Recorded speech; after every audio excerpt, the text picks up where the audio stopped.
Tango Partenio is a special event that happens on Pier 17 on Sunday's night. People come there and dance right next to the river.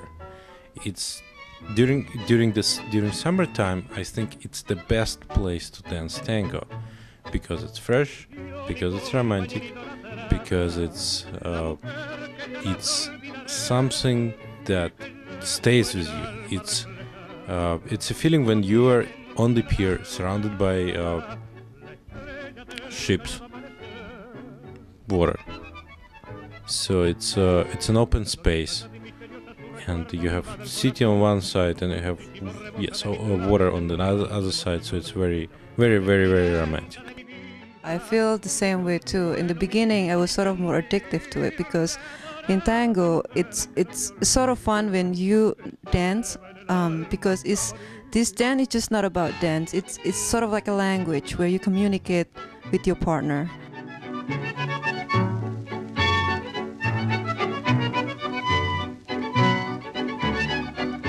It's a very diverse community.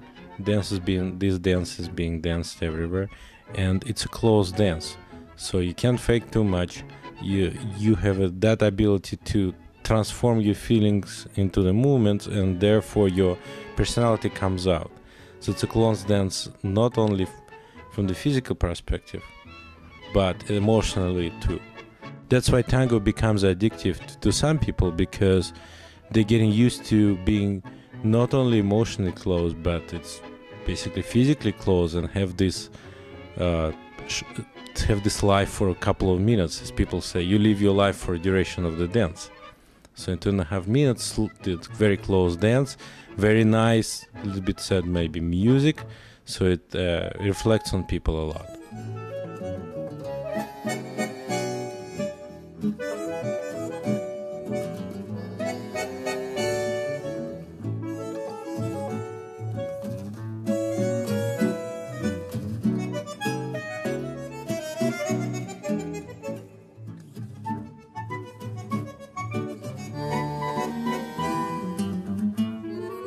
We have a tango community, pretty big tango community here in New York.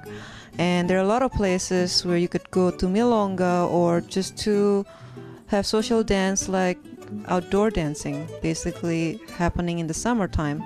And I always go to this Tango Porteno every Sunday in South Street Seaport.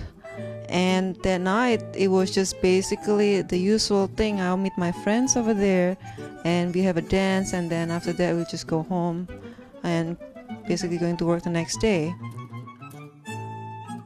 That day I wasn't planning to do anything.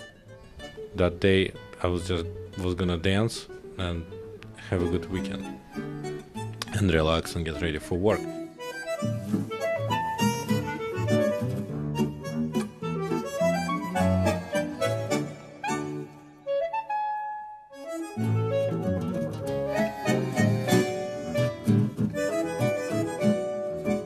I saw her not dancing, just standing. So when I came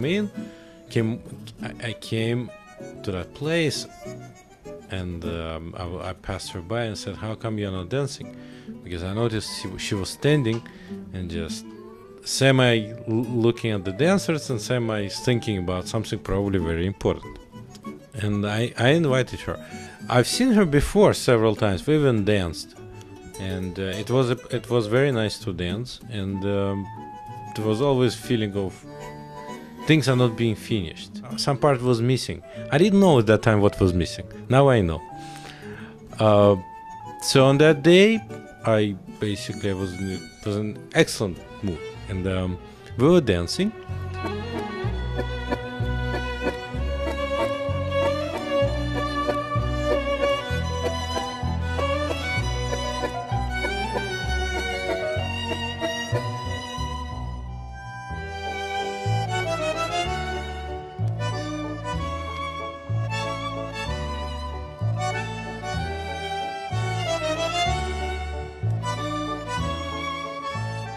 You could sort of see right away from his face that, he's sort of like nice, really nice guy.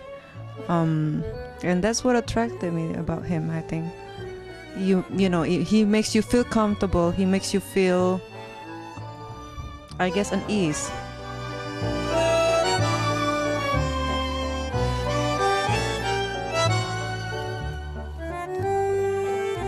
After one song, he asked me again, do you want to take a break or do you want to continue? And I said, okay, we could take a break. And then we talk, and basically throughout the night we dance and take a break. Sometimes we talk. Then she asked for a break and then sat down, and I realized, why don't I talk to her? She's a very nice, pretty girl, and she seemed to be sweet. So I said, why don't I talk to her? And we ended up talking. Basically throughout the night we dance and take a break. Sometimes we talk and we mingle with our friends and have a lot of talks and stuff. She was on a bench, she was sitting with her friends, and I was talking to everybody essentially. I sat right in front of them, and I was talking about stuff. We've been talking for a long time, with some interruptions for the dance. The times that we left, I saw him leaving, but I didn't feel like there was something gonna happen or anything. I wasn't expecting anything. Nothing was supposed to happen, but this time around I decided, why don't I drive? Since I was coming in the car, I was thinking, why don't I drive and pass by that place where people going, where people passing when they're leaving that place of dance, because I got a feeling of unfinished business. So I was passing by. It turns out she was there. She was there with her friend. And all of a sudden he rolled down the window and he's asking us to give us a ride. So I said, sure, why not? So then I didn't even think that he was gonna drive us home, but because we were thinking just to drop us to World Trade Center, basically just to save us a walk. But he took us home. So we changed number, and a few days later he called me up, and then he called another time again and basically asked me if I wanted to have a date with him. So then I went out for a date.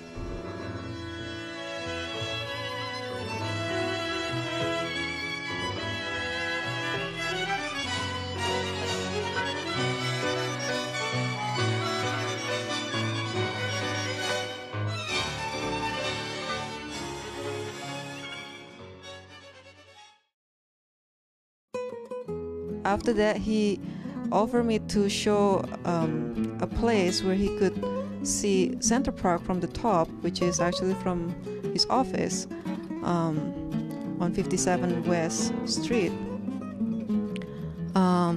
So on the way out, I broke my heel. So then he said, now I have to take you home, he said. So I said, okay. So I said, so he just, get a cab and he dropped me home.